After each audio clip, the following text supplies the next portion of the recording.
Hi guys, this is your lesson for October 19th, and we're going to be covering pages 87 through 91, and we're going to be looking at successful entertainment and what that looks like.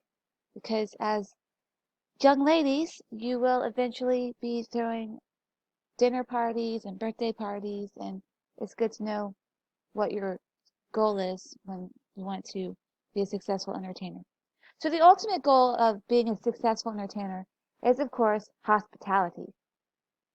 And hospitality is something that the Bible commands of us. If you look in Romans 12:13, that's an excellent verse to see about hospitality. And as Christians and young women, we're called to be hospitable in many ways, particularly when you guys get married. You'll be having your in-laws over, you'll be having your husband's friends over maybe, and you're going to want to be able to be a hospitable hostess. So what is the goal of hospitality? Well, the goal of hospitality is not lavish food, it's not a perfectly spotless clean house or beautiful decorations. Although all those things are good. It's good to have a clean house, it's good to have beautiful decorations, it's good to have yummy food, but that's not the end goal. The end goal of hospitality is to remember to put your guests first, and it's an important way to show brotherly love and to share Christ's love with others. So your end goal is to show the love of God to the people that come into your house. And one of the best ways that you can show love is that you can have a good understanding of what etiquette is. Now, etiquette, of course, is doing the correct thing at the correct time and is based upon good manners. But basically, it's showing consideration for others. And we're going to talk about etiquette and specifically what it looks like at the table. Okay, so etiquette actually begins before you get to the table.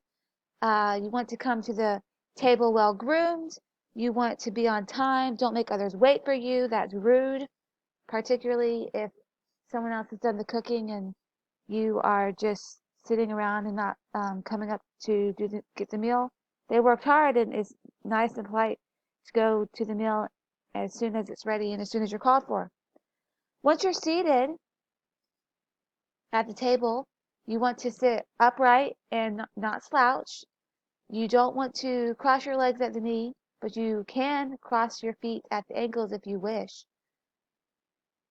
You're going to also want to keep your hands in your lap until it's time to eat. You don't want to put your elbows on the table, and you want to keep your elbows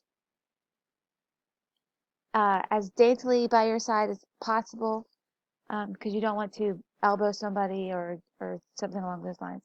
So once the food is served, what are you supposed to do? Well, you're supposed to not, dig into your food as quickly as possible. It's best to wait for everyone else to eat. So once everyone else has eaten, it's a good time to assume that it's all right to eat. However, sometimes with larger dinner parties, the rules might change. It just depends on how the hostess directs. But it's important to remember generally that you don't begin eating until everyone else has been served, and you wait until the hostess herself begins eating.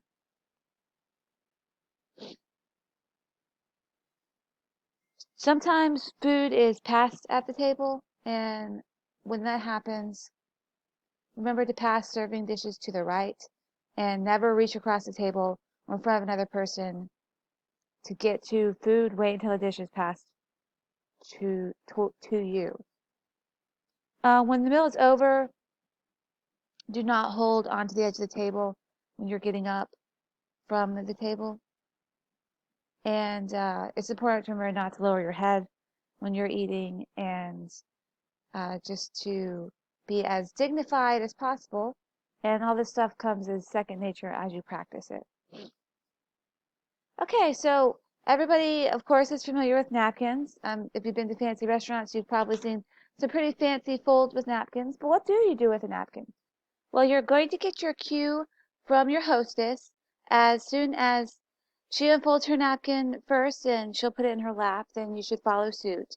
If you have a lunch-sized napkin, that's smaller than a dinner-sized napkin, so you can unfold that one fully. But if you have a dinner-sized napkin, you're just going to do a half fold and put it in your lap. The napkin is important when you're eating throughout the course of the meal, just so that you can touch your lips lightly to avoid getting grease on your drinking glass or to food on your face while you're eating. When the meal's over, you place the napkin to the left of your place setting. This lets people know that you are finished. Okay, so flatware,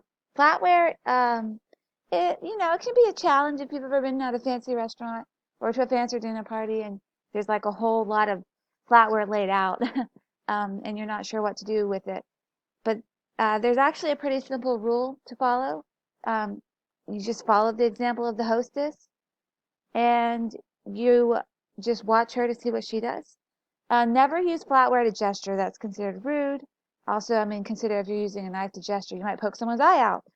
Um, when you're passing dishes, remember you pass the dish with the handle towards the person to whom you are passing the dish. And never use your personal flatware to take food from a serving dish. This makes perfect sense if you think about it, because you wouldn't want somebody else using their fork or spoon that they've been using to eat to get food from the serving dish. That's a good way to get someone's germs. Okay, so obviously there's different types of flatware. We have knives, forks, salad fork, knife and fork together, spoons, soup spoons. So how do you know what to do with everything? So let's talk about knives first. When you are cutting, you hold your knife with your right hand. When you are cutting, don't ever hold your fork with your left hand unless, of course, you're left-handed. Don't raise your knife more than 2 to 3 inches above your plate. Again, if you're too wild with a knife, people might start to look at you sideways out their eyes, with a little bit of concern. Remember, you're wanting to make people around you feel comfortable.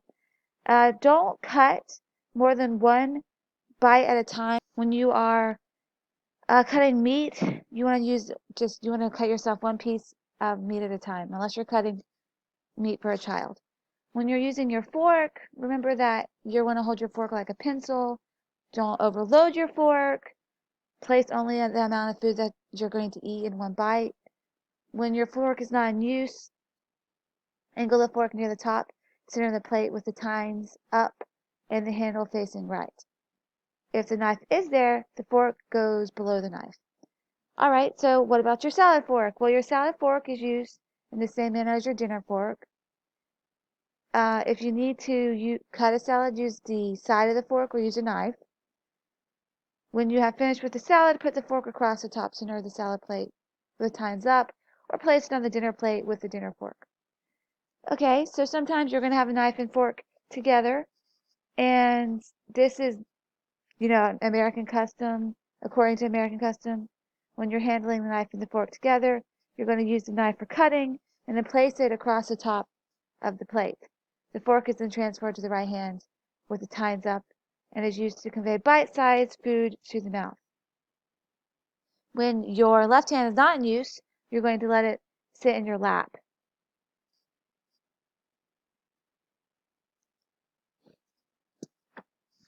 All right, so let's talk about spoons.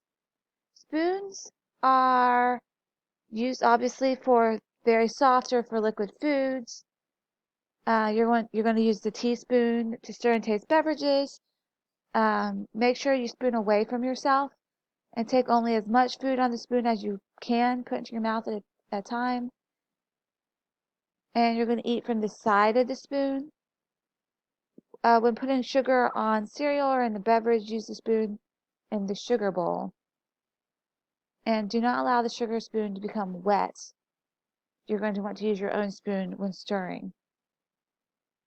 When soup is being served, make sure you use your soup spoon.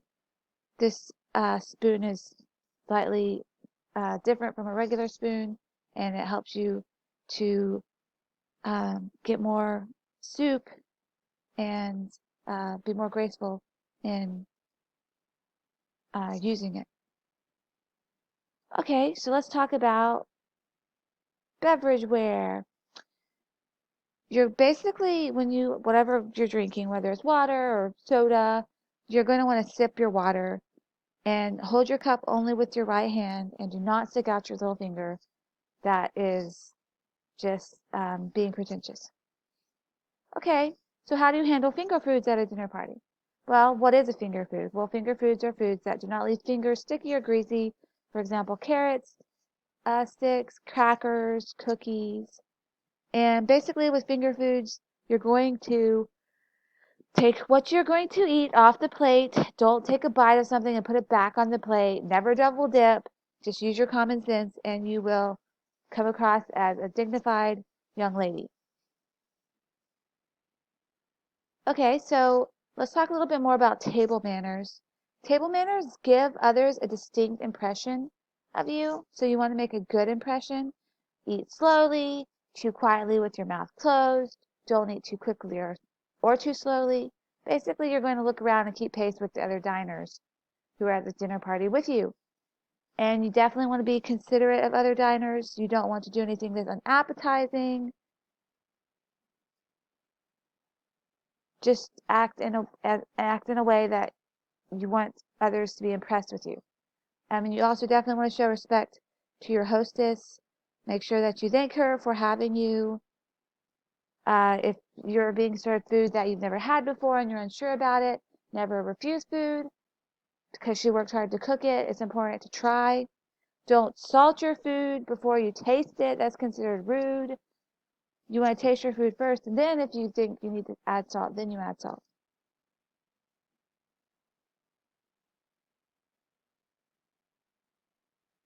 You're always going to want to say please and thank you and excuse me when in a dinner party. So you would say please pass the gravy, or you would say excuse me if you need to leave the table.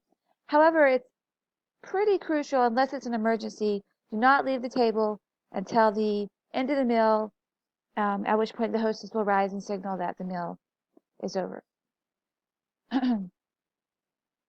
Okay, so how do you handle awkward situations? Because sometimes they arise at dinner parties. And if they do, if you already have a plan in place, you can handle it much better than if you don't. So, for example, if you spill something, apologize and move on. Don't draw attention to yourself again. If you drop food on the table, you remove it discreetly. You can use your napkin, you can use a fork. Just remove it as discreetly as possible. If you drop food on the floor, don't try to pick it up. Just leave it. If you drop flatware, leave it and ask for a replacement unless you're at home, at which point you can quietly excuse yourself and get yourself some more flatware, whether you dropped a knife or a fork or whatever it is you dropped. If you put something in your mouth and you find something not tasteful in there, like a piece of gristle or a bone, you're going to remove it with either your thumb and your third finger, or by fork or by spoon, or by however you put it into your mouth. And then you're going to use a napkin to be discreet, to put the food that you could not eat into the napkin and then hide it in the napkin and put it back in your lap. If you have to sneeze or cough at the dinner table, which is not recommended, use a handkerchief. Don't use your dinner napkin. Don't blow your nose at the table unless you absolutely have to. And if you do, turn your head away from the table and use your handkerchief and not your napkin. When you're going to a restaurant, remember it's a treat. Be respectful of the workers. Be respectful of the workers there. Abide by the dress code. When being seated, let ladies be seated first. Don't table hop. If you're sharing a dinner with someone, don't eat off the same plate. Ask for 2 plates. If you're in a noisy restaurant, you are allowed to put your forearms on the table and lean forward to better hear the people who are dining with you.